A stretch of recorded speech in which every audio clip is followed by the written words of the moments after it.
Ang sabi nila kung manalong Pangulo si Bongbong Marcos, gagawin niya sa Pilipinas kung anong ginawa niya sa Ilocos Norte. Pero ano nga bang ginawa niya sa Ilocos Norte? Suriin natin ang kanyang panunungkulan doon. Ito ang Marcos Invento Bistado, kung saan tinitibag natin ang mga kwentong gawa-gawa lamang tungkol sa Marcos family. In total, 27 years ng public servant si Ferdinand Bongbong Marcos Jr. Pero ano ba nagawa niya?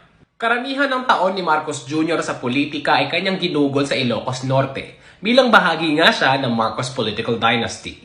Nagsimula si Marcos Jr. sa politika noong 1980, noong naging vice governor siya ng Ilocos Norte sa ilalim ng diktadorya ng kanyang ama. 23 years old lang si Bongbong Marcos nito. Kahit na vice governor na siya ng isang probinsya noong panahon na yon, nagawa pa ni Bongbong Marcos na mag-aral sa ibang bansa, sa Wharton School ng University of Pennsylvania sa Amerika. At kahit na naggugol si Marcos Jr. ng oras sa ibang bansa, imbis na maging full-time na vice governor ng Ilocos Norte, hindi pa rin siya nakapagtapos sa Wharton School.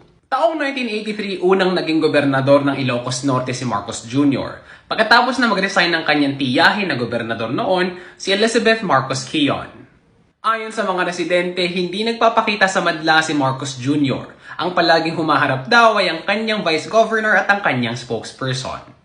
Ganito rin daw si Marcos Jr. noong 1998, noong na-elect siya bilang gobernador ulit pagkatapos na manungkulan bilang congressman. Pakinggan natin si Professor Manuel Aurelio, ang Dean ng College of Law ng Northwestern University sa Lawag. He was a perennial absentee. Mahusay lang daw ang Marcos family sa mga ritual, sa mga ribbon cutting at saka sa mga piyesta. Wala ring malaking proyektong maipagyayabang si Marcos Jr. sa Ilocos Norte. Ang laging pinagmamalaki ni Marcos Jr. at ng kanyang mga supporters ay ang windmills ng Ilocos Norte. Pero napag-usapan na natin to. Hindi niya ito ideya at hindi niya ito proyekto. So anong plano ni Marcos Jr. para sa Pilipinas? Ngayong March 2022, pagkatapos ng dekada-dekadang karanasan sa gobyerno, si Marcos Jr. ay wala pang naihaharap na komprehensibong plataporma at palagi siyang umiiwas sa mga debate. Ano ang kanyang pangako? Ito ang kanyang palaging sigaw: pagkakaisa.